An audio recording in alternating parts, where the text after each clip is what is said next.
trying to keep alive, trying to survive these very difficult times, V, as you well know. Absolutely, absolutely. So, Jim, I mean, you obviously seen the handwriting on the wall, and you, as with many American expats, have left the country you for greener pastures. What do you see as the big transitions that are coming out, or what was the big motivating factors for you when you said, you know what, you see all these things happening, you see what's coming down, maybe it's time for me to look for greener pastures, and what is your perspective on the global economy as a whole? Well, there are many answers to that question, but the initial answer is the reason I moved to Singapore. I moved here in 2007 was because I had a little girl who was born in 2003, and I have been writing and lecturing and broadcasting for 25 or 30 years that everybody should teach their children and grandchildren Mandarin because it's going to be the most important language in the 21st century. Well, suddenly I had one. I had to do something, and it became very clear. I mean, she was speaking Mandarin in New York. We had a Chinese governess, but it became clear that if I really were serious, it's going to have to be in a place where she had no choice but to speak Mandarin. It wouldn't work in New York. So we set out. We looked at a lot of cities in China, but China's horribly polluted. It's just filthy, right. The places we wanted to live. So we wound up in Singapore so that my daughter would know Asia in the 21st century and would speak Mandarin. As you may know, V, a lot of people do strange things with their children. They move to near a good football coach or a music teacher or whatever. Well, we moved to Singapore. It's been, I have to say, I almost backed out the night before I sold my house in New York in 2007, but now I'm very, very pleased. We're all very happy here. It's a wonderful experience we're having. Any change, any dramatic change is usually good. And this has turned out to be terrific. So that's the main reason I'm here. That's how it all started, and that's why we're here now. And rightfully so. I think that's the most important thing you do is make the proper decisions for your children. I think about how many Americans just spend a lot of time trying to find the right football coach or the right this or the right that. But you've really set up your kids for success. Absolutely. Well, we'll see. I don't know. They both are the best Mandarin speakers in this country, believe it or not, which is a shock to me. I'm very proud of it, but it's a shock. But we'll see. Just because they speak Mandarin and know Asia, that's not going to make them a success. You could ask me in 30 years or 25 years if I did the right thing. But at the moment, we're all very pleased. Amen. Absolutely. So, Jim, let's start about this economy. I mean, you've been one of the voices in the wilderness that have been, calling this thing from Jump Street, warning the people, warning so many of the those who have a ear to hear what's coming down. What is your take on where we are? What's happening? And as we're seeing all the capital controls going in place in Europe, in America, just in the Western world, it seems like so fashionable for austerity and the war on cash and so many things. So, what's your take, Jim? Oh, V, you really got the right insights because the world is at the wrong place at the wrong time and taking the wrong actions. Well, we can start with the fact that for the first time in recorded history, you have all the world's major central banks printing staggering amounts of money. Bank of Japan, Europe, Bank of England, Federal Reserve in the U.S. This has never happened in recorded history. You have interest rates at zero, which has never happened in recorded all over the world, not just in one or two countries. This has never happened. V, everybody you broadcast to grew up being taught that you save your money and you invest for the future. Well, all of those people who did that are now being wiped out by the central banks in the world because they're getting nothing on their savings, whether you're a trust company or a pension plan or an insurance company, getting totally wiped out. And they're doing it for the people who did the wrong things, the people who went and borrowed huge amounts of money with no income, no assets. And so they're being saved at the expense of the people who did what I was taught to do and what most people were taught to do. And so we have a horrible situation going on, and it's going to end unbelievably badly. You mentioned the word austerity, which most people don't even remember anymore. But people talked about austerity. There's no austerity. Every government in the world has higher debt today than it did last year and will have higher debt next year. The debts have been skyrocketing. One reason we had problems in 2008 was just staggering debt. Well, the debt is much, much, much higher now, V, than it was then. And the idea that you can solve a problem of too much debt with more debt is, it's ludicrous. It's ludicrous to me that grown-ups can stand up and say, we'll solve this problem. We'll just take on more debt. We'll spend more money. We'll print more money. So we got a huge problem facing us, V. I know you're knowledgeable about it. I hope all your listeners are knowledgeable. I hope they're worried, and I hope they're all prepared, because it's going to be a mess. Absolutely. It's amazing to me that, we mentioned about, zero interest rate policy. Now you have the Fed even, Yellen saying, we might venture or think about doing negative interest rates.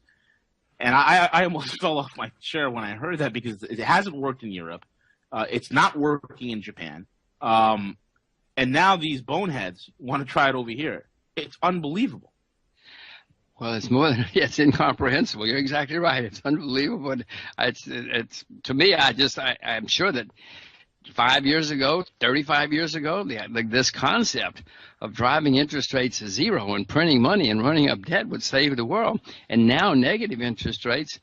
I don't think it's going to happen in the U.S. anytime soon, but that's only because there's an election coming. I don't think that even the central bank has the courage to say to the American voters, you have to pay to put money in the bank. Maybe after the election, because these people are bureaucrats, they're academics, they don't know what they're doing, and unfortunately, you and I and all of the listeners are going to pay for it. Absolutely, and on top of that, I actually put out an article called Cash War on my website, roguemoney.net. And it's with that wonderful, the gentleman from Harvard, Larry Summers, talking about it's time to get rid of the $100 bill. I know. These are bureaucrats, and they want power. They thirst for power. But, they take the power from you and me, right, and all of us innocent citizens, all of us innocent bystanders, so that they can have more power and supposed prestige. We need $500 bills. We don't need to get rid of the 100. Let people do what they want with their money, not let Larry Summers tell us what to do with his money. Right, exactly. Him and Rubin being the guys who helped end the Glass-Steagall. Unbelievable. Well, we have a long history of people going to Washington and either changing or certainly trying to change us and doing so. It's and unfortunately, both those two you happen to mention both went to Harvard, which is another problem with Harvard, but that's another story. Yeah, it's like these Keynesians are peppered everywhere throughout the country in every corridor of academia. Unbelievable. Only a fool would count debt as an asset class, and it's a virtue. That's what kills me. See, these guys are literally, debt is a virtue for these people. I know, but again, we're in a phase in history where, as I said, we should all be very worried, and we should all be prepared, because whatever they do, what's going to happen is when things get bad, then they're going to try something else foolish, which is going to be wrong. And so be prepared for lots of mistakes, because we have to deal with them. And obviously what we want to do is survive and maybe even thrive. But first we need to survive, because these guys are going to make a big, big mess of what's coming. And then if we can figure out how to thrive and actually make money on these boneheads, it'll be terrific. Right. Exactly. And that's the point. And that's what I love about you, man. It's all about leverage, and a lot of people, they would hear things on alternative media and mainstream media, and oftentimes it is either pandering towards fear, where people feel they don't have any options. And it's so important that people realize that in every single boom and bust, there are millionaires and billionaires being made. There are opportunities, and it's all about it. These guys, oftentimes, I talk to a lot of people, they think these bureaucrats are gods, Jim, and they're not. These are some of the most fallible, most idiotic human beings put in power that I've ever met or ever had the displeasure of meeting, so to speak. And the opportunities that can be made from their mistakes are immense. Well, there were people who came out of the 1930s with great fortunes and became, very honored. John Templeton, you probably heard that name. Mm-hmm. He was a guy who had virtually no money in the 30s, and now he's dead now, but he made a vast fortune watching the mistakes of other people. So it certainly can be done if one keeps its head clear and is not afraid to go against the conventional wisdom, because conventional wisdom is nearly always wrong, as you well know. And it will be again. So we have to figure out how to do it. What are the things that you see coming down here, Jim? I mean, there's so many things you called out just on the money. What do you see in the next coming months, next coming years, you see happening within the Western world itself, and in comparison to where you are? I mean, you being in Singapore, with the experience you have in Asia, what's the big, contrast between the Eastern mindset and the Western mindset? And I see that there's a major divide here. I know it's a loaded question, so please take your time answering it. Well, okay. 100 years ago or 125 years ago in America, everybody worked very hard. They invested for the future. In America, we were a debtor nation as a whole, but we built railroads and factories and highways and bridges, schools. We were investing for the future, and then we got the payoff in the 20th century and became the most successful nation in the world. Now we're the largest debtor nation in the history of the world, but we're spending the money on, we're spending the money on transfer payments. We're paying to make sure the bureaucrats don't lose their jobs. We're not building future competitiveness for our nation, and that's going to hurt us more and more in the end. In Asia now, they have that mindset that we used to have a long time ago. And then the world is full of historical cycles where some countries have it, they lose it, other countries get it. Well, in Asia now, the emphasis is on saving and on education. In America, education is to make sure you have self-esteem. Well, in Asia, the emphasis is to make sure you earn your self-esteem. My kids go to school here, go to public school here, and I will tell you, my kids by the third grade have had more homework than I had in 12 years. Wow. In the U.S. One of my girls came home from the American Club. There's a club here mainly for Americans, and she said to me, "Oh gosh, at the American school they don't even have homework." And she wasn't complaining. She was just making a statement, and she was sitting here looking at. But she was sitting there looking at at least a couple of hours of homework every day, and she was in the third grade. So they educate their children, they discipline their children, and they save and invest for the future. They work very hard. In China, when you come to work, you say, how many days can I come to work? Whereas in America, we say, how many days holiday do I get? Right. Now, I'm an American. I love America. I vote. I pay taxes. But I'm telling you, I don't like saying these things at this particular point in America's history. But you ask the contrast with Asia, it is startling to be here. You come to the airport in Asia, and you see a staggering, an amazing airport, which is very efficient in most Asian countries. You go to JFK, and my gosh, you land in a third world airport. Yep. You go through third world immigration. Yep. You get out in a third world taxi. You go on a third world highway. On third world infrastructure. Yes, yeah. I mean, and that's if the police dogs don't bite you on your way in through customs. Exactly. Yeah, if you get through customs. If you get through customs. If they don't grab you and say, "Oh my gosh, you look strange to us. I want to send you back." No, it's again, we laugh, but it's not funny. It's unfortunate. You're absolutely right. It breaks my heart. It really breaks my heart to take my girls there and then show them, well, this is what your passport says, and they see the contrast. I mean, they're old enough now to notice that there are differences and something's wrong.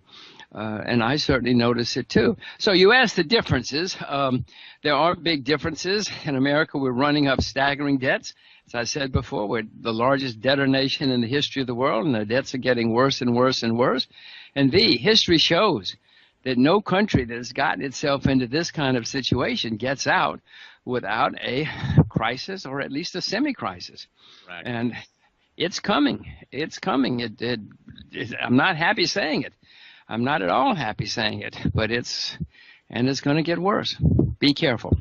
I definitely agree with you. You know, I think it was Nicholas Taleb who said, you know, he coined the term black swans. Looking at the whole geopolitical, the whole geostrategic outlook, it's like we're being surrounded by flocks of black swans.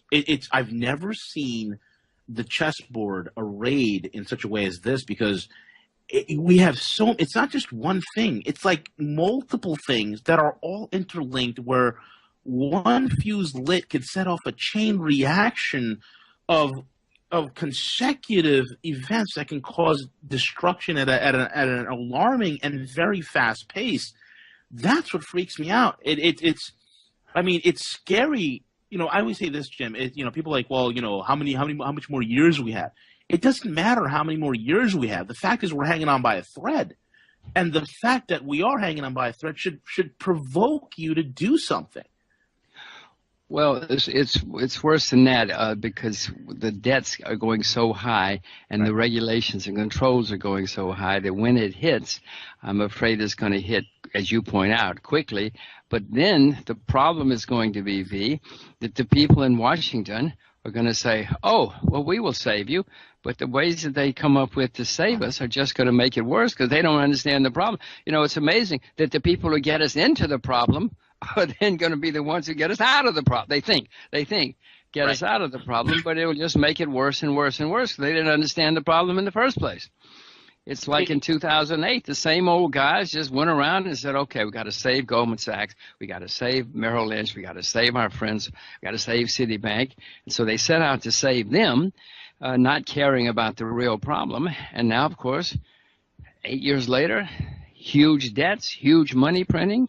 I mean, it breaks my heart to be on this show to talk about these things. Yeah. But unfortunately, it happens to be true. Right. And, you know, you said it best. It's like these are the same guys that cause the problems. I mean, let's take a look at this, where you have a guy like Paul Krugman, okay, Nobel Prize winner in economics. And when I listen to the things that come out of this man's mouth, I ask myself a question. How many acid tablets did it take to get yourself to this level, Paul Krugman? Because his answer, and I know you've heard this before, Jim, where he literally said, why don't we just, you know, mint a $18 trillion coin and pay off the debt? Or maybe we should, he even said this, maybe we should fake an alien invasion. I know. But he said it with a straight face. He said it with a straight face. I know. I mean, people like you sit and say, well, what did he say? Did I hear that right? You go back and you read it, and that's what he said. I had to pause my TV and rewind it and watch it again. I said to myself, he did not say that. He said it with a straight face. I'm like, oh my God. At that point, I knew that all hope was lost. Part of his problem is he's got an Ivy League education. He teaches at an Ivy League university, and he won a Nobel Prize. So he thinks he's smart. Unfortunately, he's not. And unfortunately, you and I are going to pay for it. But I mean, Bernanke is the same way. You know, he's got an Ivy League education. What's her name? Yellen. She's been down there for 15 years. She's got an Ivy League education. Now, listen, I have an Ivy League education too, so I'm not just totally anti-Ivy League. But since I have an Ivy League education, I know how bad it can be. I know how it can ruin people, and it has certainly ruined that crowd.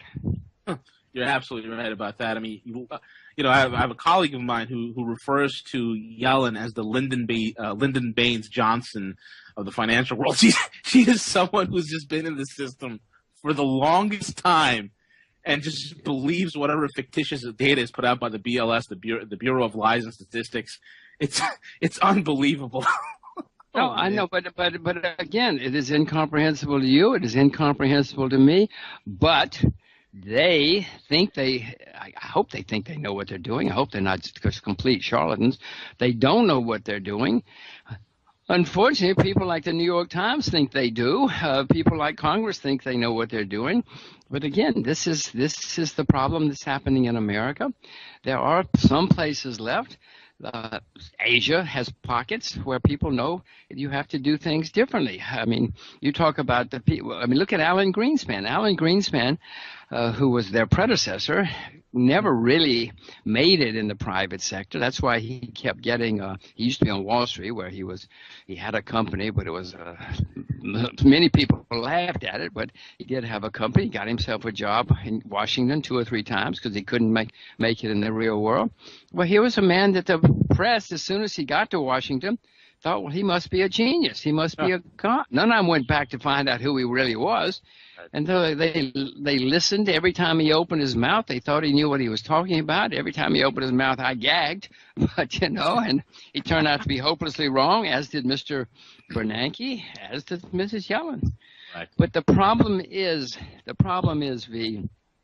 while we can decry and moan, they're doing things that are going to hurt. They're going to affect. Let's say start off saying it's going to affect all of us.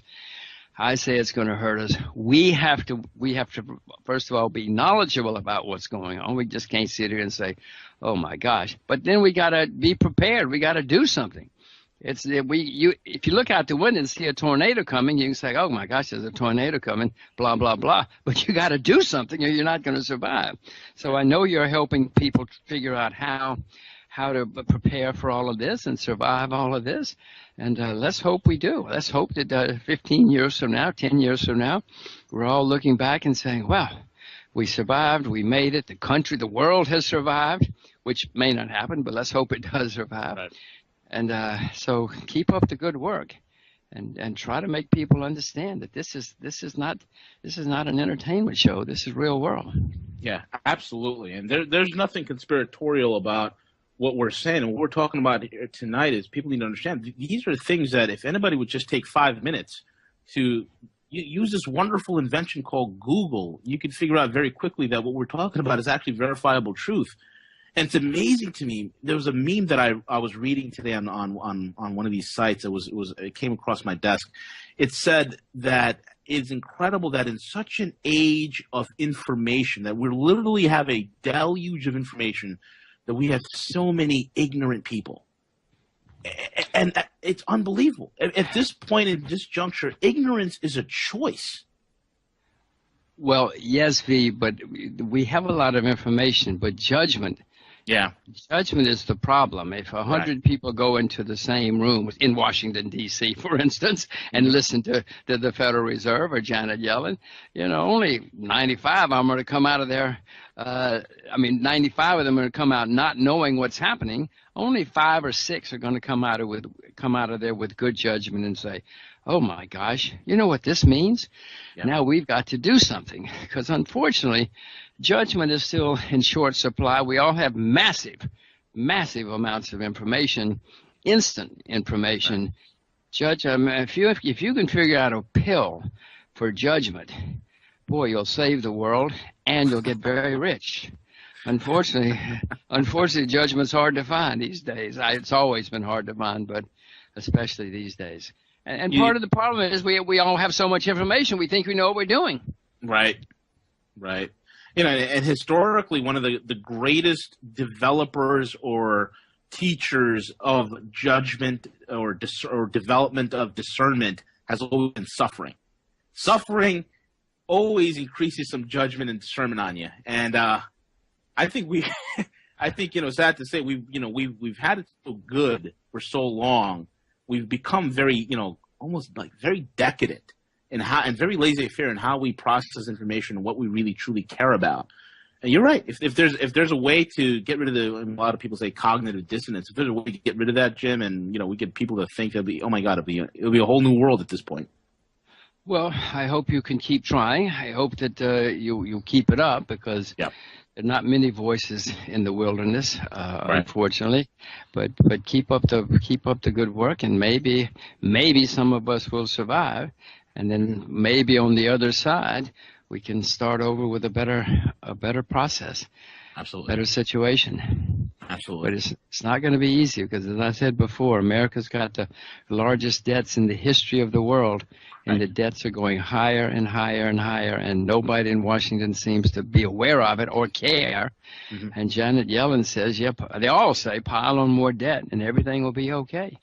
Ruin the people who save for the future. It doesn't matter. We know what we're doing. Well, unfortunately, they don't, and we're going to find out the hard way. Right. Absolutely. Well, Jim, we have a lot of a lot of pundits, a lot of individuals speaking about the crisis in China and the Chinese economy is imploding, this, that, and the other. One of the things I do know is that even though the Chinese do have bubbles and issues within their economy, they don't have the type of systemic problems that we have. Number one, and number two, I know that their debt, they don't have any externally held debt, kind of like we do. What do you see in the Chinese mainland, the Chinese market? Do you see the type of fear-mongering that the Western media is putting out there with the Chinese market, or how bad is it, or what's really going on? Well, that's very perceptive and good insight that you bring that up, because I'm sitting here in Asia. I see a lot of the American press, and I'm always saying, did they really say? I mean, it's like Krugman. You say, did they really say that? First of all, last year the Chinese stock exchange was one of the strongest in the world. Yeah, it had ups and downs, but at the end, it was one of the strongest in the world. The New York Stock Exchange, while the averages were flat, twice as many stocks were down on the New York Stock Exchange as were up. If you look at the breadth, it peaked in August of 2014, and the markets have been telling us the markets in New York have been telling us something is wrong. It's been disguised by a few big stocks, Apple, Amazon, Microsoft, a few big companies kept the averages up and disguised what's really happening. So the real problem, in my view, is Washington, D.C., and that's why the New York markets, the American markets, have been deteriorating for a year and a half now. Now, China has problems too, but we'll come to that. The American economy is the largest in the world. Europe as a whole is even larger, Japan, of course, but those three countries or areas, the U.S., Japan, and Europe, are 4 times as big as the Chinese economy. 4 times as big as the Chinese economy. So we've got to keep things in perspective. Now, in America, they just shriek and shriek and shriek about China without putting a few facts on the page. Correct. And now China's having problems. Yes, but if your major customers, which are 4 times your size, are having problems, you are too. Japan, the Japanese government will say we are in recession. Many countries in Europe are in recession, and they will say it out loud. So China has the problem that customers, which are 4 times its size, are having problems, and therefore China's having problems too. Now, I'd rather be in China because China has huge reserves, but having said that, in 2008, when the world ran into problems, China had virtually no debt and lots of savings, and they started saved up for a rainy day. Many Asian countries had, and they started spending for the rainy day. Now, unfortunately, China too has debt. It's not like Portugal, it's not like England, it's not like America, but the Chinese have debt too. So the Chinese are getting whacked by the problems of their customers, and it's going to be worse for them than last time because they've got debt. They ran up a lot more debt than they should have. So but the good news is the Chinese government has said we're going to let people fail if they fail. Now that's wonderful news to me because that's the way economies are supposed to work. In America, we refuse to let people fail. We refuse to let people go bankrupt. We bail them out. China says, this is red China, this is communist China, I hasten to say. And they say the way the world is supposed to work, the market is a better judge than bureaucrats. This is what the Chinese Communist Party says in writing. It's amazing. They say the market is a better judge than bureaucrats and politicians, whereas in Washington they say, no, we've got to save Goldman Sachs. We got to save our friends. They'll lose their Lamborghinis if we don't bail them out. So China has said they're going to let people go bankrupt. It's going to cause pain. It's going to cause fear. The people who go bankrupt are certainly going to be in pain and fearful, and the press is going to say, oh my gosh, people are going bankrupt in China. But that's good news, if you ask me, because then you clean out the system. The way the world is supposed to work, you know this better than most. When people get in trouble, they're supposed to go bankrupt. Competent people come, take over the assets, reorganize, and start over from a sound base. Unfortunately, in Washington, what they do is when people get in trouble, they take the money away from the competent people, give it to the incompetent people, and say to the incompetent people, well, now you compete with the competent people with their money. Now, this is absurd economics. It's absurd morality, but that's one of the reasons that we being the U.S., the West, are having more and more problems, and Asia is on the rise. I mean, you asked these questions earlier. I don't like saying any of it. I'm appalled. I'm stunned. I'm shocked. I'm paying the taxes. You're paying the taxes to support these policies. So we've got these problems facing us, but China is going to have problems, is having problems now because its customers are having problems. They have some internal problems. They subsidize some things they shouldn't. Property, real estate has had a bubble in some parts of China, but these problems are minuscule compared to the ones of their customers. But don't think that China's not going to have problems. In the 19th century, as America was rising to power and glory, we had 15 depressions with a D. We had a horrible civil war. We had massacres in the streets. We had very little rule of law. You could buy and sell, you can still buy and sell congressmen, but they were cheap in the 19th century. You could buy 3 or 4 for the price of 1 now. So America was a mess, yet we became the most successful country in the 20th century. China's going to have plenty of problems. Don't think they won't.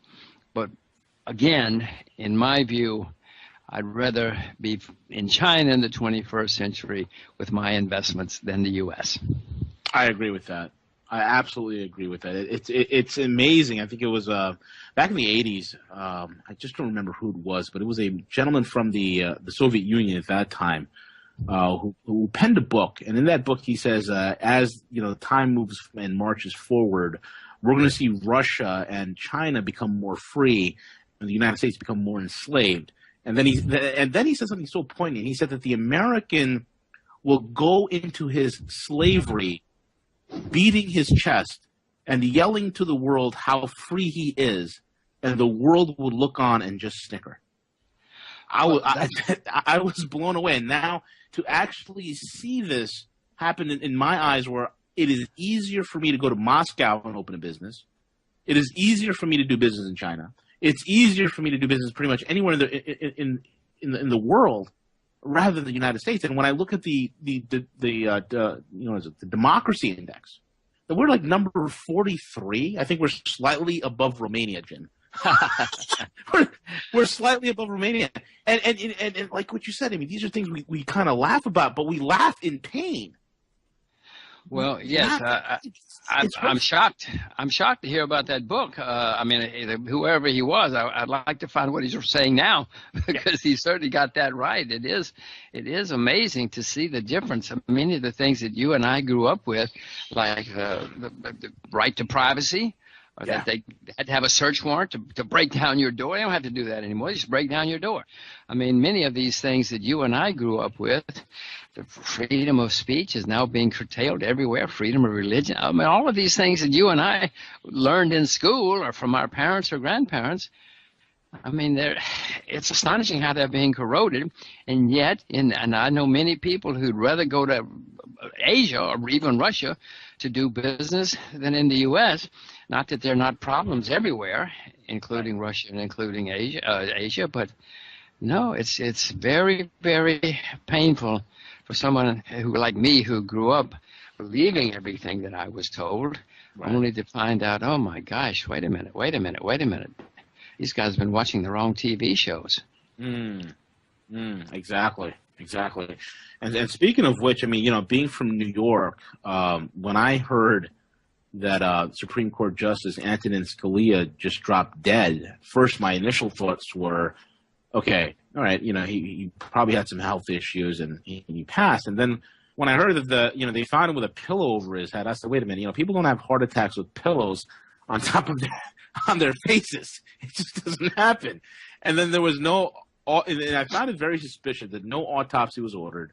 They were, rushing his body out to El Paso, Texas, which was a few hours away. They're just, driving around killing time with this guy's body. And And I'm like to myself, I'm like, I don't know what the truth is on that. But there is some suspicious things. But one thing that does cause me to shudder with the removal of Antonin Scalia is the fact that now there is a propensity to have these benches stacked with judges who will just about legalize anything at this point. And now the first thing that came to my mind, Jim, is you're right. It was the freedom of speech. And I thought about that. And I'm like, okay, how is this going to be curtailed? These judges who ramrodded Obamacare down our throats, what are they going to do next? What are they going to do with what we're able to put on the internet, on blogs, on free media, on radio? I shudder to think of the thought, and it's almost as this I'm waking up in a crazy Nazi fantasy. It's I have no other words for it, Jim. Well, again, that's good insight, because some of the laws that we have in the U.S., they also had in Germany in the 1930s.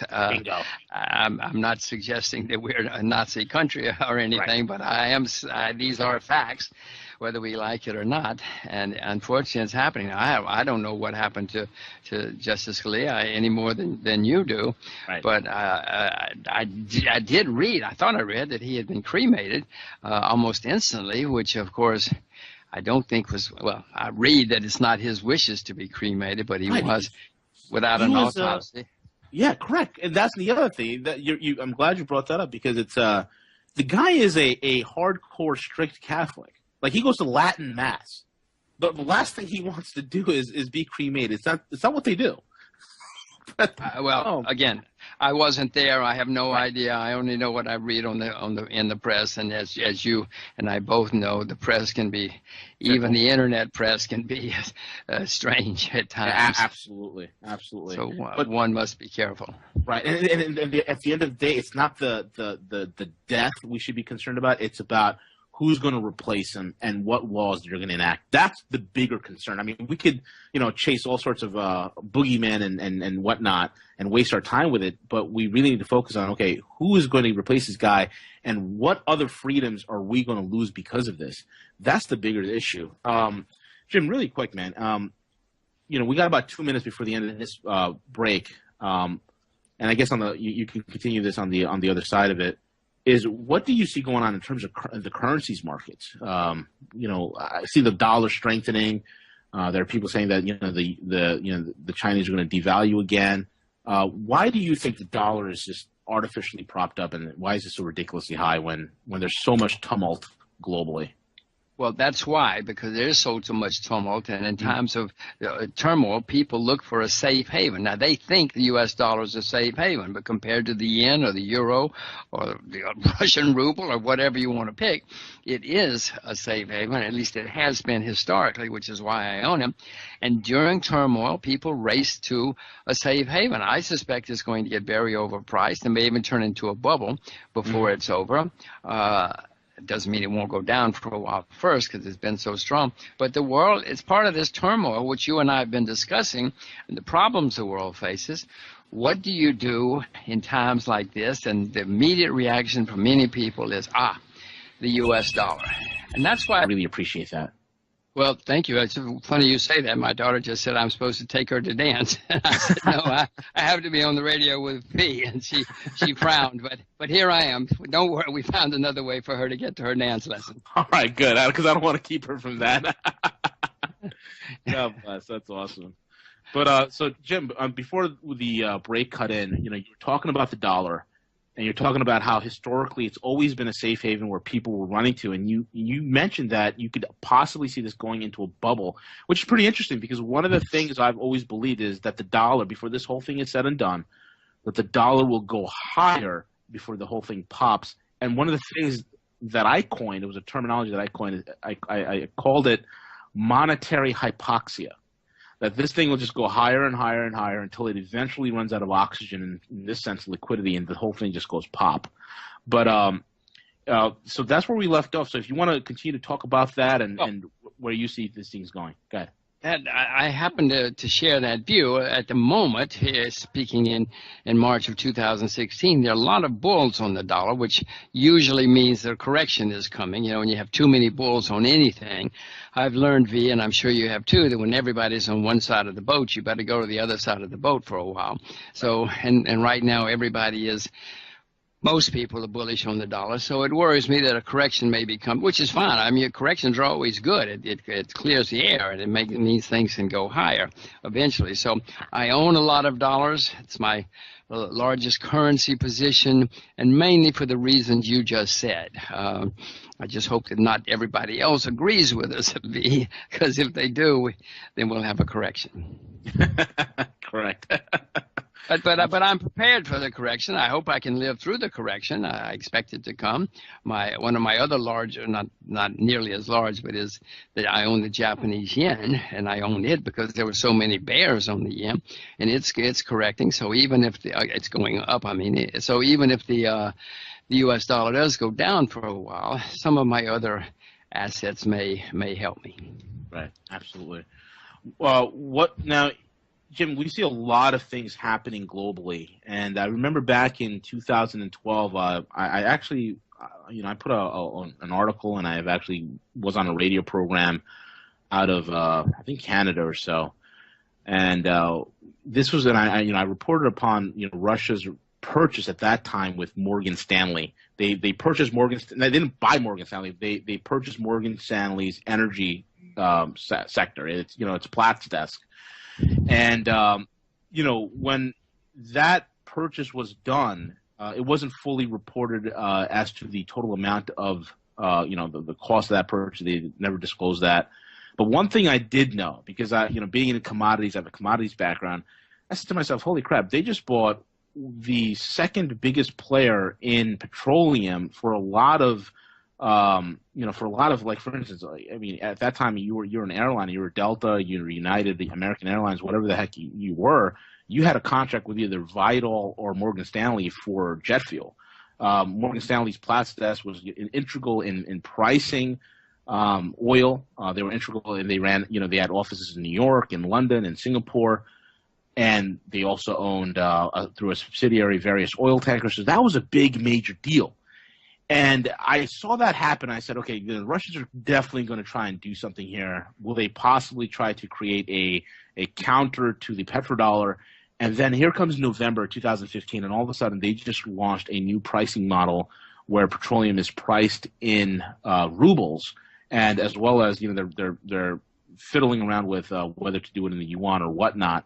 And I said to myself, my God, there's the whole entire deal from Morgan Stanley, that whole platform, that whole software, that entire infrastructure resurrected and gone live and active. What do you see, Jim, with the petrodollar as it is the thing that is holding this whole thing together? Do you see that being challenged? Do you see the pressure coming down on that? Well, V, that's you were ahead of your time, because yes, many places now are looking for alternatives to the U.S. dollar for many reasons. Partly because if the U.S. government gets mad at you, if Washington says, well, he's doing the wrong thing, then they screw you because they block your U.S. dollars, and there's not much alternative. There's no alternative right now.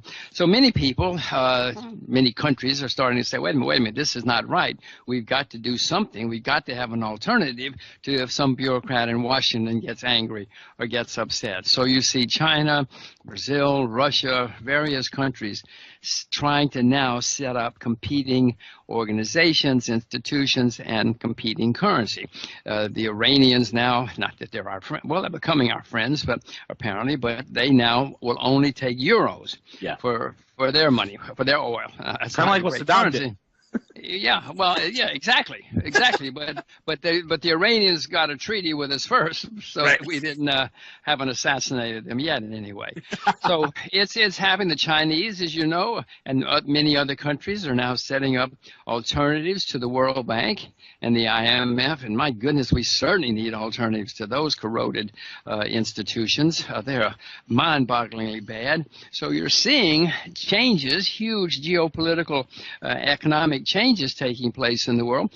And partly we, the U.S., are bringing it on ourselves because we've gotten so belligerent and so arrogant that we just say you either do it my way, and my way being the bureaucrat in Washington, or too bad for you.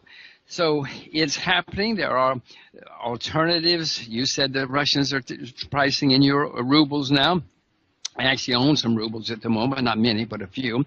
The Chinese are setting up. There was many countries, as you know, when China said, we're going to set up an alternative to the World Bank and the IMF, the U.S. said, no, you're not. No, we're not going to let anybody join. And the next thing you know, the British, nearly all of our allies said, hey, we're joining. So the U.S. is just about the only big guy that didn't join. Yeah, everybody else. Us and the Japanese, from what I heard from an inside source, was that the Japanese were going to join, and all of a sudden they got Kuruda and Abe got a call in the middle of the night saying, knock it off. No, I know that happened. We all know that happened. That right. Washington called many people and said, don't join. But to their shock and mine, many people said, well, I'm sorry, Mr. Washington, D.C. We're doing it. We're doing it. Many of our European allies, many countries have joined up because, I mean, I'm not the only person who sees that Asia's on the rise.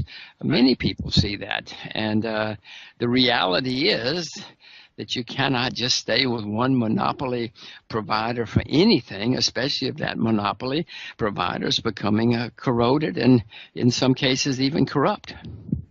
I totally agree with you. And the World Bank and the International Monkey Fund has they are archaic and corrupt institutions, and they're being done away with. And it's pretty interesting when I look at the landscape, Jim.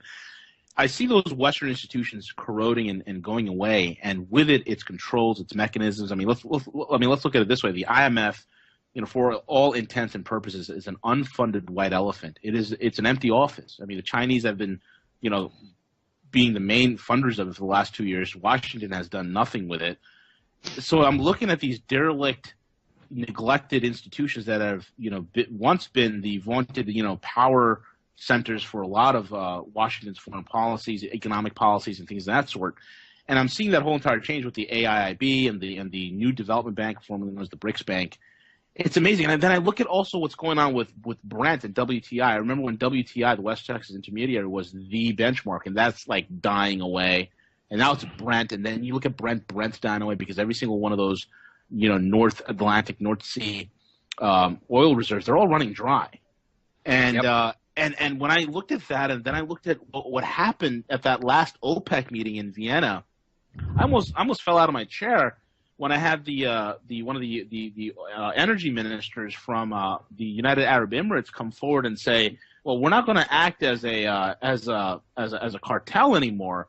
We're going to act in the best interest of our customers. And I said to myself, oh my God, these guys are acting less cohesively and more as every man for himself, since everybody's pumping to oblivion as the central banks are also printing to oblivion. So it is amazing how so many of the infrastructures and institutions that we in the West have relied upon for our normal day-to-day of economically functioning and with trade, that's all being done away with. And I'm seeing this whole thing arise. And you being in Asia, Jim, what about the new Silk Road? What is that all about with China? The new Silk Road, the Eurasian trade zone, what do you see happening with those things?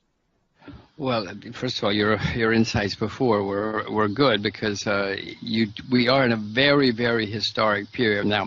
The world is always changing, but this decade, in the next few, you're going to see we are seeing, and we're going to continue to see staggering changes. It's been 70 years since the Second World War ended, which started a whole new era, but now many of those institutions and ways of doing things are coming to an end. And on the other side, you're going to see huge changes going forward. The new Silk Road, the one, as the Chinese call it, one belt, one road, well, they're changing geography. It's very rare in world history that geography changes. The railroad changed geography. The fast steamships changed geography. When the Europeans found the Western world or found the way around Africa, that changed geography. But we're seeing huge changes now. The Chinese are building, and the Russians are building railroads fast railroads across the continent from Asia to Europe. If you put something on a train in China now, it will get to Berlin a couple of weeks or more sooner than if you put it on the boat, and it's happening. I happen to live in Singapore, which is a huge port, and that's going to hurt Singapore a lot because of the shipping is going to hurt. But it is changing everything you and I know about the way the world works. They're building railroads across Myanmar, which will cut out Singapore entirely, shorten the boat trips enormously. And, you know, if you had lived on a city where the interstate highway came in America, you really did very well in the last few decades. Likewise, 100 years ago, if the railroad came to your town, you did extremely well. Well, and I'll tell you an interesting story along this. Well, I'll come back to it. But that's what's happening now with the One Belt, One Road. New ports, new railroads, new highways, all are being built, which is going to change history, change geography, and therefore change history. So you should be aware of it. There are going to be opportunities. Some people are going to suffer. I mentioned Singapore, where I live. It's going to suffer relatively anyway. Others are going to benefit. Now, I want to tell you my story because it's a good story. And we'll come back to that if you want. After the Second World War, Birmingham, Alabama, Memphis, Tennessee, and Atlanta, Georgia were all about the same size and of equal importance. Birmingham and Memphis rebuilt the railroad stations. Atlanta went and built a big airport. Now, you know the rest of that story. Birmingham and Memphis continued to go into relative decline. Atlanta is now one of the major U.S. cities, even a world city, because somebody in Atlanta saw that the world was changing, and they put their money and their efforts into aviation, airports, air traffic. Atlanta and Birmingham looked back. I'm sorry, Memphis and Birmingham looked back, and that's what's happening in the world now. The people looking forward are going to do extremely well. The people looking backward are going to go into decline, or at least relative decline. Yeah, I definitely agree with that, especially when I was reading about the New Silk Road. What would take a 42-day sea journey, by waterway, and they were able to cut it down to 14 days is unbelievable. Yep. And if that high-speed rail system is set up with Kazakhstan, if that goes implemented, I don't know if they started on that or not. They're saying they could shorten that down to 10 days, and that's just massive. Massive. And this is what kills me here, Jim. We must be ruled by idiots because we have this backward gunboat diplomacy, this failed British model of conquest that we're so hell-bent upon, where we go into a third world country or develop an emerging economy, and we literally have them at gunpoint, give us the goods, this is a stick-up, do what we say, and nobody gets hurt. Whereas I see the Russians and the Chinese and even the Indians, they're going into these places like in Africa, and they are cutting mutually beneficial deals. And I remember from studying history, when you looked at the old colonial European powers and what they did in Africa, they would have, rail lines, and those rail lines would go directly from the mines directly to the ports. And that's how it always was. But what the Chinese and the Russians are doing, they're literally building infrastructure where the rails are running everywhere, the highways are going everywhere, hospitals are popping up, and people are willing to trade with them. And it's amazing to me that and I believe that, being an American, we're like the greatest business, and we're so business savvy. And to see other people in other parts of the world literally winning the world over without firing a single bullet, I stand at awe. Well, I stand at awe, and I grieve as well because yes. I am an American citizen, and my family are the same. It's very good insight about Africa, because we would go there and we would say, okay, now this is what we want, and you do things our way, which didn't make a lot of Africans happy. The Chinese go there now and say, okay, we will pay you top dollar for the assets, and then we'll go away and leave you alone. You leave us alone, and everybody will make a lot of money together, and you do it your way, and we'll do it our way. Now, the Africans, again, I don't like this. I've been to Africa many times, but you will see that the Africans really are flocking to China, and China's flocking to Africa. The Chinese have had every head of state from Africa into China several times in the last few years. They've had big gatherings.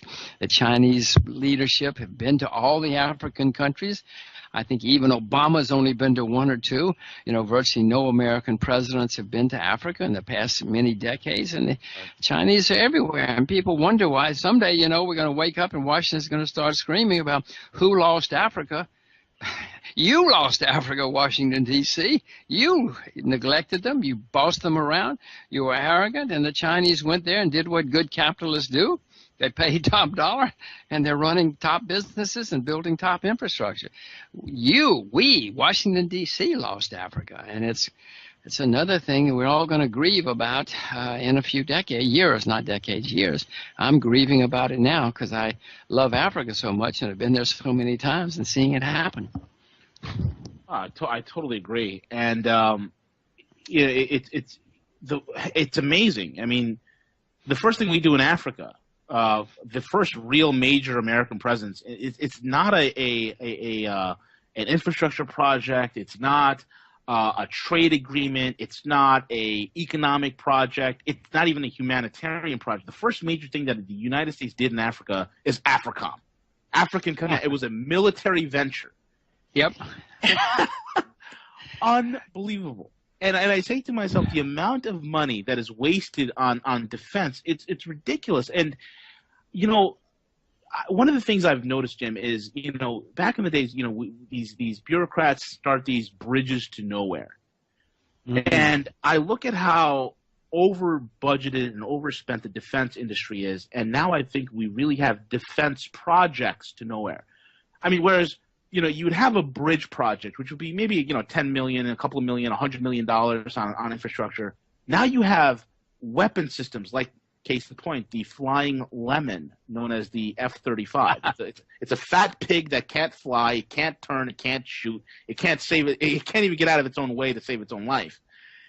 That fat, bloated pig of a plane, that thing is running defense costs into the trillions. It's a defense project to nowhere. And I'm flabbergasted that American taxpayer money is spent on such frivolous nonsense. Unbelievable. And then you see the Chinese come out a week later with a plane that looks very similar but actually flies and can turn. Yes. Well, I'm glad you said it, because if you're the American press, the spin will be, don't worry, everything's going to be okay, and Exactly. we'll come out ahead in the end. But, V, we have troops in over 120 countries around the world. Right. We're spending a huge amount of money making enemies. Most of those guys are not getting us friends. They're making enemies in most places. But you and I are paying for it. We have huge problems in the U.S., and yet we're spending staggering amounts of money on all of these, on planes that don't fly, on things that sit around costing money and making enemies. And I just to go back for the Chinese for a moment, the Chinese don't have armies stationed around the world. Unfortunately, they're spending all their money at home developing their own economy, their own schools, their own infrastructure, whereas we're spending our money on making enemies. And again, it grieves me. I don't like saying any of this, right. But it's 2016. I have to live on facts and what's happening in the world and analysis. I cannot spend my time thinking this is 1956 because it's not 1956. No, it really isn't. What do you think is going to happen to the dollar as world reserve currency?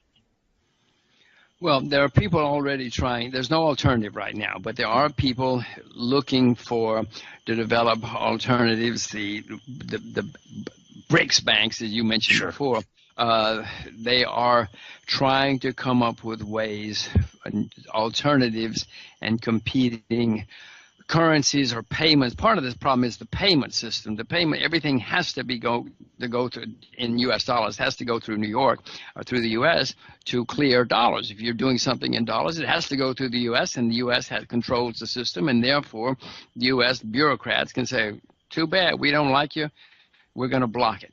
So that has made many people unhappy and upset. And so they are developing alternative payment systems, which means they're developing alternative currency systems. I don't know what yet is going to emerge. I would suspect that the renminbi, the Chinese currency, will emerge. I mean, that's a crazy statement right now. It's not even a freely tradable currency at the moment. It's moving in that direction. But the only thing I can see on the horizon would be the renminbi. The world needs something to compete with the U.S. dollar. I suspect it will be the renminbi, and who knows, maybe something else down the road. But again, we've shot ourselves in the foot. We've made so many people angry that they've said we got to find some alternative, something to compete. And in your lifetime, my children's lifetime, you're going to see once upon a time, it was the British pound sterling that dominated the world. Well, that changed. Once upon a time, it was many other currencies. That all changed as the world changed, and we're living in interesting times. Unfortunately, that's a Chinese curse. It's a Chinese curse, by the way. May you live in interesting times. We certainly are. Because interesting times usually cause turmoil and chaos in some cases. Totally. The Middle East. What a mess it's been. We have, look, I put an article on roguemoney.net. It's called Not Mageddon. Because, a lot of people are thinking what's happening in the Middle East, Armageddon, it's the end of the world, this, that, and the other. And what I'm trying to say is it's not, because even though Erdogan, whom I call the turd in the hummus bowl, for lack of a better word, the man's nuts. Well, I haven't read your article, but I will have to say, and I don't know, but there are lots of people in the Middle East making mistakes these days. Oh. It's staggering. It's not just one or two. It's not just the Arabs and the Israelis or something. My gosh, there are at least a dozen people. Yes. You sit and say, how could that happen? And then you look to your left and say, how could that happen? And then they just one after another. They're all. But again, you and I are going to pay for this. You and I are going to pay for this, V, and the listeners. Fortunately, I hope, and it's obvious that you're knowledgeable and are getting prepared. But I mean, go ahead, because what the Turks are doing, they're dumbfounded. But then what the Americans are doing, what everybody's doing, is mind-boggling. Yeah, and unfortunately, because of all those mistakes, you look back at history and you see that wars come out of places where there's a lot of turmoil and cross currents, such as before the First World War down in the southeastern part of Europe. There were all sorts of crazy things going on, and the next thing you know, it was called World War I. I don't like what I see there, but because so many people are making mistakes. I mean, if you and I sat down and talked about who's doing what to whom, most people would say it's incomprehensible. How can that happen? How can the Turks be doing this? How can the Iranians be doing that? How can the Americans be doing the other? And yet we are. Correct. Absolutely right. And, I look at the whole entire situation. I see it's almost as the gall that the Turks have in the sense of, here they are. I mean, the devil tell you, Erdogan's right-hand man being in Berlin a couple of weeks ago, I think it was, or a month ago, where he was literally telling the European delegations that were there that either A, you give us cash, B, you give us concessions, and C, you accelerate our membership into the EU. Otherwise, we're going to just keep on opening up the spigots for these refugees and these migrants, quote unquote, to start pouring into your border to making it your problem. And I was flabbergasted by the thuggery, the pure thuggery of this whole entire thing. And then when the Germans and even the American delegation that were present, they said, okay, well, you're going to stop killing the Kurds, right? And they're like, no, we're going to keep killing the Kurds. Right. I was dumbfounded. Listen. I will repeat. We could spend 2 or 3 days talking about who's doing what to whom in the Middle East, and we could start with the Turks if you want to. We could start with Mr. Erdogan, but I assure you, 2 years from now, Mr. Erdogan or whoever his successor is going to be doing equally strange things. But so is everybody else. It's the escalation. I mean, look at Libya. We're bombing Libya now. And why do we leave these people alone? If you ask me, not that they would, because it's too radical for them, I would just say, listen, let's just leave them alone. Let them kill each other off. They all hate each other. They're all trying to kill each other. Let's let them do it. And then they will solve the problem. We will save huge amounts of money, many, many, many lives. We can protect America. We can spend the money in Nebraska or Oregon or wherever you want to spend it. Let's just let them blow each other up. Why are we blowing them all up? Because that's not helping us. And so, yes, I agree with you. It doesn't matter. But from my view, it doesn't matter whether you're talking about Erdogan in Turkey or it's Joe Smith in someplace else or Mary Jones someplace else. They're all doing it. And we're getting involved. And we should leave them alone. Let them blow each other up. Right. I agree. But that wouldn't fit the neocon model, unfortunately. They just have to get involved. I know, but I wish it were just the neocons, but it's everybody. It is everybody. I mean, Hillary Clinton thinks she's smarter than you, V. She thinks she's smarter than everybody. The Clintons went to Ivy League schools, and they think that they're smarter than all the rest of us. Well, Jim, she's smart enough to keep a high-security server in her bathroom. She's brilliant. I told you. She went to an Ivy League school. She thinks she's smarter than you, V. They all do. They all think they're smarter than you. Yeah. And they tell each other. They tell each other every day. Well, we're better educated. We're more knowledgeable. We can make better decisions than other people. Unfortunately, they cannot. The market is smarter than they are. The world is smarter than they are. Unfortunately, you and I are paying for it. Correct. So Jim, in terms of some of the solutions here, one of my favorite topics is precious metals. What is your take? Where do you see metals going, and why is it important, and why is countries like China and Russia and India stocking up on it at a rapid clip? Well, I own a lot of gold, a lot of silver. I haven't bought very much in the last few years because I expect a great opportunity to buy gold will come up. It may not. Who knows? If it does, I'll buy. I hope I'm smart enough to buy more. If it doesn't, I certainly own plenty. Gold and silver have been around for a few thousand years, and I'm sure that I know that there are many politicians who say that we should ignore gold and silver, but that's for their interest. It's not for your interest or mine.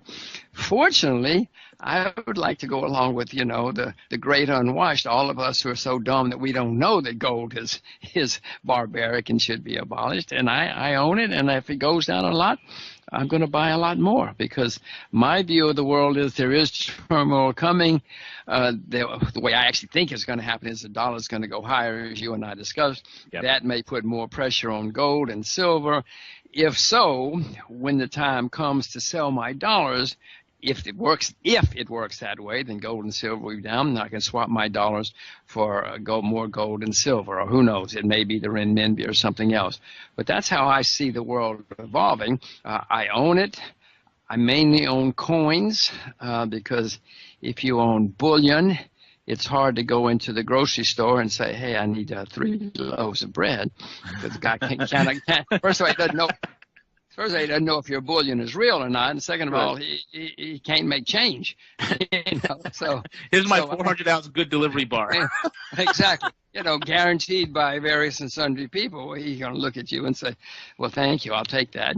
But I cannot give you change. Take as much bread as you want. So I mainly own gold and silver coins, but I concur with you. Now, there's a big move in the world to get rid of gold and silver by many governments because they don't like it. They want to have a cashless society, which will put even more pressure. Well, I'm not sure if it'll put more pressure on gold and silver or make more demand for gold and silver, because if we cannot have cash, then the only alternative may be at that point gold and silver.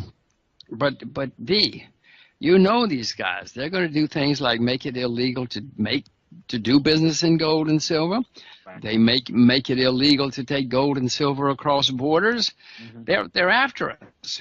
They're always after us to maintain their own power. But I own it. I would be buying more, but I have to continue to listen to Revolution Radio, I guess, to find out how it's all going to evolve. Right. You know, are you bullish on gold and silver? I'm a huge thing. You know, one of the things I've been saying for years is I don't care what the spot is. I'm going to keep buying. Of course, I buy on the dips whenever it drops low, and I hold it. And the last couple of months, it's been great buying opportunities in gold. The company that I'm working with that's in Hong Kong and as well as in Singapore. And one of the things I'm able to do, just being talking with these guys, and because they see a lot of the movement of gold globally, there is such a fever pitch in Asia. Like when I see these pictures coming out of Hong Kong, where people are lining up 10,000 deep, waiting online, and they're not waiting online to buy the newest iPhone. They're waiting online to buy gold because the spot price just went down, and they're gonna jump on it. It's tremendous, man. And when I see the changes that are happening in the London price fix, that's literally going to shambles. Kind of like how the banksters got rid of M3 money reporting. We knew that something was up in January 30th of 2015 when they got rid of the gold forwarding rate, the GOFO rate. When they got rid of that, showing you the real market demand for gold. When they got rid of that, we knew that something was seriously being cooked up here because the manipulation that's been occurring on the back end has been tremendous. But B, that's because they don't want you to be independent. Correct. They don't want you to be able to escape from their clutches. Right. They want to maintain their power. And B, I want to remind you, they're smarter than us. Correct. They went to Ivy League schools, and they're smarter than us. They know what's good for us. Yes. We live in the land of the free, but we're not so free anymore because they are smarter than we are. Right. And they don't want to lose their jobs. Right. They don't want to listen. And their paper will save us. Yes. Oh, yeah. If not their paper, something will save us. Don't worry. Exactly. We're smarter than you. We will save you. Oh, my gosh. One of the things they're not good for my nervous. This conversation is not good for my nervous system. I think if we ever have this conversation again in the future, I think we both need to sit down with a nice drink on the side, and then we'll be able to discuss all this. Take more than one drink, more than one, I'm afraid. Well, I owe you a couple of cold ones, Jim. Okay, I accept. But unfortunately, it's 10 o'clock in the morning here, so I'm not going to have one now. No, it's too early. Yep. It's too early. You know what's astounding to me, Jim, is that is when I look at when I travel the world and I talk to people from all over, is how many people that are abroad that live in other countries have offshore accounts, or they have things set away that nobody else could touch, or they have offshore asset protected trusts in various safe jurisdictions. And like for instance, in Saudi Arabia, like 80% of people that are in Saudi Arabia, or a good chunk of them, have an offshore account or something of that sort set up. And when I look at the average American, where less than 2 or 3% has anything set up offshore, it's unbelievable. And I see the importance of it just to have some sort of monetary freedom. Well, I look at it as insurance, if nothing else. Everybody listening to this has health insurance, car insurance, fire insurance, life insurance. You hope that you never have to use your fire insurance. I look upon international diversification as an insurance policy of nothing else. If the world doesn't come to an end and all your money's in the U.S., fine. But if you ever need your fire insurance or your health insurance, you're very glad you have it. So, and there are great opportunities in other places besides the U.S. If you'd invested in Germany 50 years ago, you'd have made a whole lot more money than in the U.S. or Japan or something like that, or Singapore 40 years ago, or Hong Kong 30 years ago. No, there are great opportunities outside your own country, whatever your own country is. And I say this to Germans and Australians and everybody else. Everybody should have some insurance of having some of their assets outside their own country, no matter how good their own country is. Absolutely. Absolutely. It's amazing to me. It's us and a little despotic little country in Africa called Eritrea. I don't even know if I'm even pronouncing it correctly. Yeah, Eritrea. Yeah, Eritrea, right. Only two countries in the world that actually tax their citizens who live abroad, wants their citizens to report on their funds, want to know everything about you. It's unbelievable, man. Well, yes. I mean, you raise a lot of interesting, even more interesting questions. I can see you're pretty knowledgeable about what's happening. Yeah, America's the only country in the world, nearly the only country in the world that taxes you no matter where. There are people who have not been in the U.S. for many, many years and don't earn a penny in the U.S., and yet, right, if they have an American passport, they have to pay American taxes and report everything they do, every afternoon, every morning to the U.S. government. Now, that's not the way it is in anywhere else in the world except Eritrea. Now, is that good? Is that bad? I don't know. I'll leave that to the American voters to decide. I would vote against it because I don't quite. I mean, I go to the U.S. a lot and I vote and I pay taxes, etc. But there are many people. I know people are giving up their citizenship just because they are so afraid that they might make a mistake on their taxes, an innocent mistake, that they would be crucified. So, no, you bring up some very interesting and insightful points, which now I have many assets outside the U.S. and have for over 50, well, not over, but over 50 years. But, and I pay taxes. I report them all because I know there are penalties if you don't. But it's not a just or wise system, if you ask me. And we're driving people away. Yeah, there are Americans who are giving up their citizenship, not me, but there are some. But there are many other foreigners who will not take their money to the U.S. now, will not invest in the U.S. Now, plenty do, don't get me wrong. But there are others who say, wait a minute, no, I'm not getting into that nightmare, that potential nightmare. So we're shooting ourselves in the foot, whether we know it or not.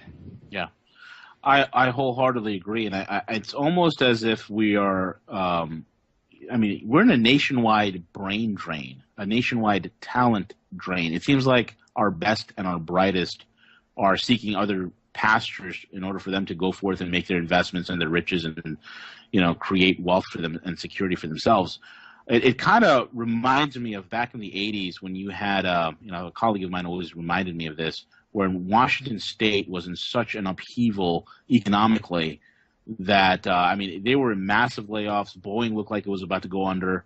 And there was a headline, I think it was on the Washington Tribune or one of the newspapers, or the Seattle Times, something like that, where it says, will the last person leaving Washington remember to turn the lights off? Well done. Well done. Well done.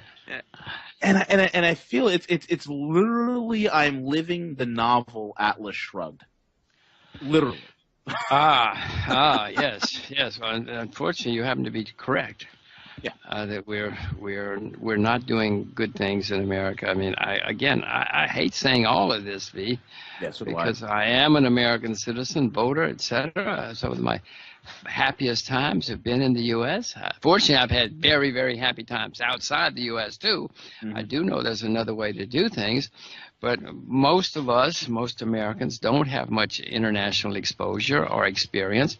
A third of American congressmen, when they're elected, do not have passports. Yes. And I don't know the statistics for the nation as a whole, but most Americans have no clue about the rest of the world, which is a part of the problem of our education system. Right. Most Americans couldn't find the Pacific Ocean on a map or know why it matters. Who cares where the Pacific Ocean is? What difference does it make? Right. Well, unfortunately, it makes a big difference, and the world is becoming more and more international as we speak and as we live. I'm trying to teach my children as much about the world as I can because I know that in their lifetimes, they better know about the world or they're going to suffer.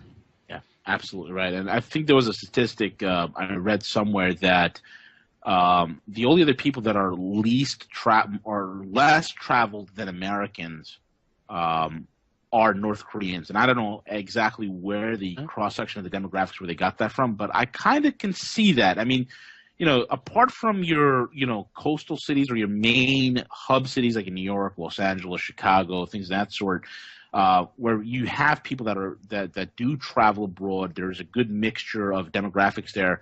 When I get into the heartland of the country, and when I talk to people that are in the heart of the United States, they not only do not travel abroad. I love when they say this. They're like, America's the greatest country in the world. I'm like, okay, well, have you been anywhere else? No. I will never leave this country. Like, okay, well, that kind of limits your expertise in saying that this is the greatest country in the world. And it's shocking to me where they can't find Syria on a map, but they are more than willing to advocate bombing it. But at the same time, they're pro-life. I mean, what? Yeah. Now you and I are having fun at the expense of Americans, and it's absolutely everything you say is correct. Unfortunately, many people like that in the world. I've traveled the world a few times. Americans are not the only ones who don't understand. We're the worst, or among the worst, as you point out. But there are plenty of other people. You talked about Erdogan before and the Turks. I mean, goodness knows, plenty of Turks making plenty of mistakes. Oh my God. But in America, it's one of it's one of our great strengths historically that we were somewhat isolated geographically and could afford to be isolated. But those days are gone. This is not 1916. This is 2016, and those oceans. Now, at one point they were great advantages for America. Now it turns out are not so good for Americans. And I know that travel is the best way to educate yourself. Forget going to an Ivy League school. Travel. You'll learn a lot more if you travel on your own, not on a tour group. Travel is perhaps. My wife is from a small town in North Carolina. She hadn't been very much. She and I went around the world, and she will tell you over and over and over again that travel opened her eyes and taught her more than anything else that she's ever done in her life. And I'll tell you the same thing. I grew up in the backwoods of Alabama. I didn't even know where China was when I was 8 years old. And now my children can speak Chinese at age 2. They can speak Chinese. So I know that travel will teach everybody a lot. And I wish that we could somehow give every American a passport and say, okay, guys, now go see something. Go see somewhere. Even if you don't have a good time, go and have the experience. If you get rich, I hope you give everybody a passport. I give people passports all the time when I travel. It doesn't cost very much, and it's a cheap way to change people's lives. Oh, I totally agree. Jim, we got about 10 minutes left. What are some of the solutions that you suggest for people to protect themselves? Well, how many days do you have? No, V, that's the most important thing we need to be addressing in 2016, because it is going to be a huge problem going down the road. The first thing I say to everybody is please stay with what you know. Don't listen to me. Don't listen to V even. Don't listen to anybody. Stay with what you know, because first of all, I make mistakes. Oh, V. Let me tell you about my first wife. You want to talk about mistakes? Oh, my gosh. I ran into her the other day. I'm so glad. At the time, I was miserable when we split. But now I am so glad. So we all learn from mistakes. I hope we do. I could tell you about mine as well, so that's good. I'm sure everybody listening to this show can tell you about their first spouse and what a problem it was. But stay with what you know. Stay only with what you know. I can tell you what I'm doing, and I have told you some of the things I'm doing. But if you don't know anything about gold or investing in currencies, please don't do it until you yourself are very knowledgeable about it. Because if you stay with what you know, when problems come, you'll at least know why you own that, and you'll know what to do with it, because you know more about it than I do, for sure. But I urge everybody to learn something about the world. Everybody probably has some country that they read about or like or partial to, even if they don't have a passport. I suggest you get a passport and go visit that country and learn more about it and maybe put some assets there. That is very high on my list of priorities, that everybody have some of their money diversified into another country, but don't invest there until you know about it. The main thing is invest in what you know. Now, things that I'm very keen on agriculture. Buy yourself a farm. But if you don't know about farming, if you don't like being in the sun, you probably shouldn't buy a farm or become a farmer. But I'm very optimistic about some countries in the world. But if you cannot find any place on the map, wait until you're knowledgeable. I mean, even Canada, most Americans unfortunately can't find Canada on the map, but Canada might be a place just next to us. You might think about learning about Canada or other countries that are close by. So international diversification, agriculture, precious metals at the right prices, what you know most at the right prices, that's where you should invest. I can give you a long list of things, but my first thing would be, don't listen to me. You can listen to me for suggestions or ideas or places that you can investigate yourself. But if you start listening to people you hear on the radio or people you hear on the internet or people you hear on the television, you're going to lose a lot of money, a lot of money. So the most important thing is, and if you don't know anything about anything, which is understandable at the moment for many people, start learning, start educating yourself. Put your money in the bank. At the moment, in my view, the U.S. dollar is okay. Put your money in the bank while you educate yourself. Save more money, do more education. There's going to be a time, which V and I have discussed before, that the U.S. dollar is not going to be a good place to be. But at the moment, in my view anyway, it's okay. I own a lot of U.S. dollars. But V, I want to emphasize again, don't listen to me or anybody else. Stay with what you yourself know. Right. You can listen to V, but don't listen to me. Man, what I would always say is empower yourself. You know, if you haven't learned something, now's the time to learn. I mean, we're heading furlong into a fork in the road. Either you're going to be powerful or you're going to be pitiful, but you can't be both, folks. Now's the time to get educated, motivated, learn. And I think, Jim, I think as you know, time is going on, I think we all need to be like think tanks, where we take in a lot of intelligence, a lot of knowledge, study it, hold on to that which is good, hold on to that which is beneficial for us, discard the rest, because all the solutions that are given, it's not going to work for everybody. One size does not fit all. We all have individual needs, individual concerns, and you have to be educated enough to figure it out. I mean, we're at the stage right now, Jim, like, you know, most people, they open up a brokerage account with a broker. Okay, well, now the market, we went from, performance-based to just volume-based, where, it's not about the client anymore. And I hear horror stories from people that are saying, hey, my fund is getting bled out. And people are just asking their broker, can we just stop the bleeding? They're not even asking to pull the fund out. They're not doing any of that. We just want to stop the bleeding. And the guy on the other phone is like, there's no problem, and they just hang up. I know. That's why, V, I want to say, if people only remember one thing from me, it is don't invest in anything unless you yourself know a lot about it. It's better to earn 0.5% a year than to lose 0.5% a year, Absolutely. Much less to lose 5 or 10% a year. So please do nothing.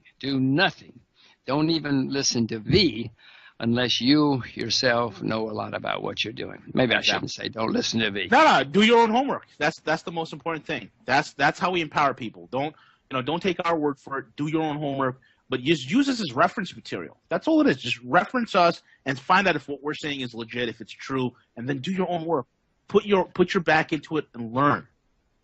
Well, that's good. If you say, well, I heard some guy on the radio say he was bullish on agriculture, and so I'm going to go learn about agriculture, because I really like being outdoors, I like growing things, etc. And you do it, fine. But if you don't like agriculture, if you don't think you could grow a petunia, much less a pumpkin, then for goodness sakes, don't do it. I couldn't. I'd be a terrible farmer. But I'm very optimistic. I found other ways to invest in agriculture, but I certainly know enough about myself. You don't want to put me on a tractor. You don't want to put me out there trying to milk cows or grow things. Some people love it. Yeah. And it's got a great future in my view. Definitely. Jim, we got about a minute left. Why don't you give out how do people find you? Talk about your book real quick and your website. I don't have anything to sell, I'm afraid. My books, you can go by my website is www.jimrogers.com, but that basically, I went around the world a couple of times. That is about one of my trips. It does give my public speaking schedule, and my books are listed there. But I don't have much to sell, I'm afraid. I'm just a simple person trying to stay alive, trying to survive. Jim,